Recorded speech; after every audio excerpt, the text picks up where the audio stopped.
Hare Krishna. Uh, we're now going to read a very exciting part of the Bhagavad Gita, and that is the 14th chapter. I'm going to do something similar to what I did in the 11th chapter, and that was actually go through quite a few verses because this chapter is so rich and it's so relevant that we can't afford to miss anything out. So bear with me. I'm starting at the 6th verse for those of you who have your Bhagavad Gitas in front of you, and I'm sure most of you do. Here it is, Bhagavad Gita as it is. And in the first 5 verses, Krishna has given an introduction, and he's speaking about something extremely relevant to those who are seekers of the truth. And part of the truth that we've come to realize in the first 13 chapters of the Bhagavad Gita is that we want to become self-realized. We want to become liberated. But why? And the answer is because we're bound. You can say we're fallen. We are in this world, we're tied down to this world, and we've come here, and now through the practice of yoga, and whether someone starts with karma yoga or jnana yoga or ashtanga yoga and then bhakti yoga, we're trying to actually reestablish ourselves. We're trying to liberate ourselves. What are we trying to liberate ourselves from? If you're in jail, obviously you need to know how to get out, and that's by good conduct. But how did we get in here? And exactly what are the confines of this jail that we find ourselves in? Because we are confined. And of course, spiritual life starts with that. It starts with the realization that I've got a problem. So Krishna explains, yes, your problem is that you came into this world. In this world that we are in, we are bound. Really, are we bound? Well, yes. And Krishna begins, and he's beginning with the 5th verse, and let me just read the Sanskrit.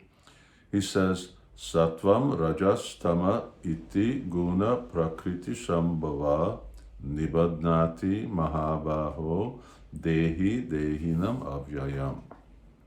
Material nature, this is where we are, consists of 3 modes. This is a very interesting word. 3 modes means 3 aspects, 3 ropes. Goodness, passion, and ignorance.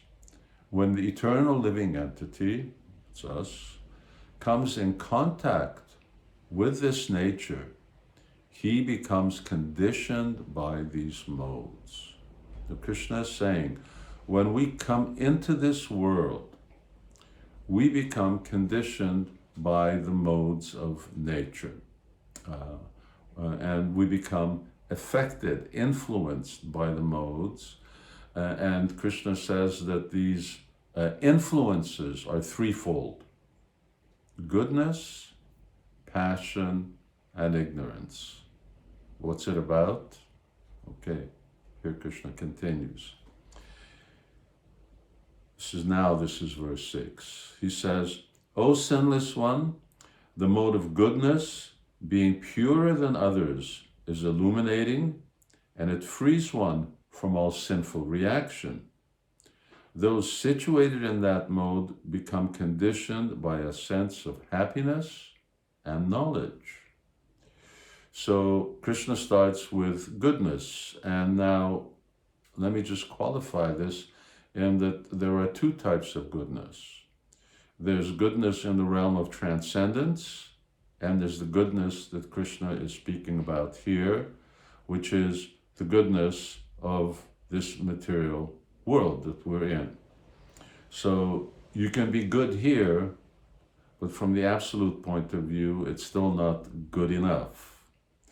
So, but what is the benefit of this goodness? Well, it says that a life based on goodness, when someone is living in goodness, and we've already discussed some of those topics earlier, you become free from past sinful reaction. You become free from karma. Good karma, bad karma, proper conduct. Conduct according to the teachings of Bhagavad Gita. Conduct according to the teachings of the Vedic literature. How to live in this world, eat in this world, and we've discussed these things. So it frees one from past karma.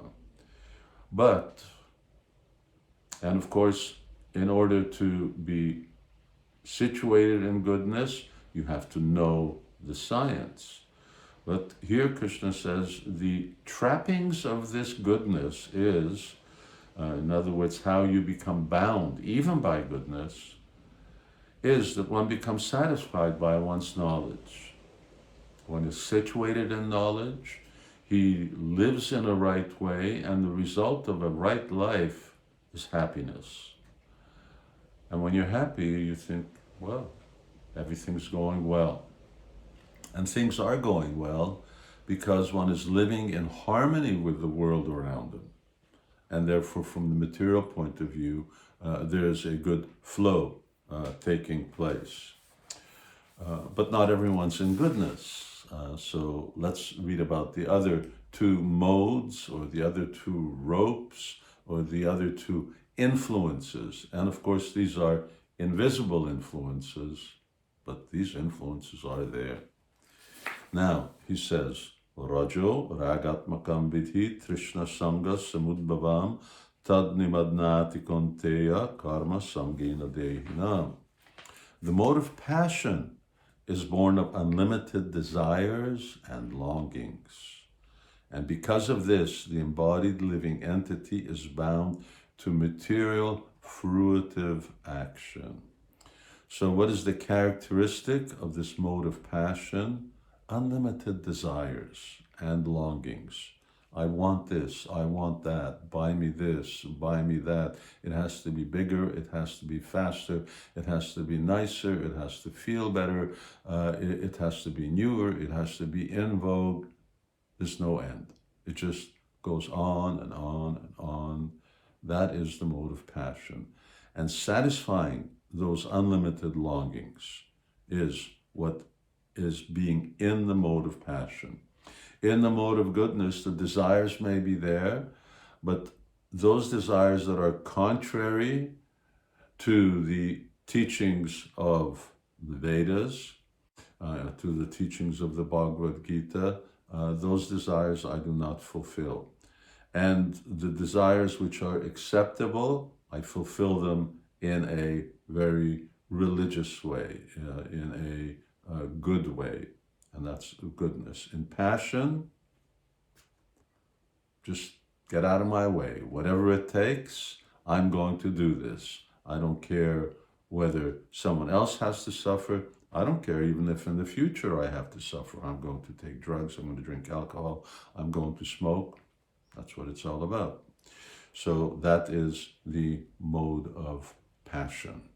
And the result of that is you become more bound by your karma. You're breaking the laws of karma, you're bound by the karma, laws of karma. And that's what passion is. Goodness, you become free from karma. Passion, you become bound by karma and ignorance. O son of Bharata, that's Arjuna, know that the mode of goodness born of ignorance is the delusion of embodied living entities. The results of this mode are madness, indolence, and sleep, which binds the conditioned soul. A meaningless life. Passion means that one has a purpose. What's my purpose? My purpose is economic development. It's satisfying my senses. But ignorance becomes without purpose, especially when we live in this world of intoxication. People become purposeless, who become addicts, who become dependent. So ignorance is the same way. When people have no real purpose in life, when they don't, they're just machines functioning without any real goal, and yet at the same time, of course, they're not following the proper rules of Dharma, but they're acting against the way of the world, then without any clear idea, then that is the mode of ignorance. So it is the delusion of embodied living entities. And now Krishna summarizes this. He says, goodness, the result of goodness is that what is the conditioning? What is the effect of living like that? Even the effect of living a good life is that you become conditioned to happiness because you're getting the right result. Passion, you become conditioned to enjoying the fruits of your activities. And ignorance is that one knowledge is covered and one binds one to madness. So that's it for today.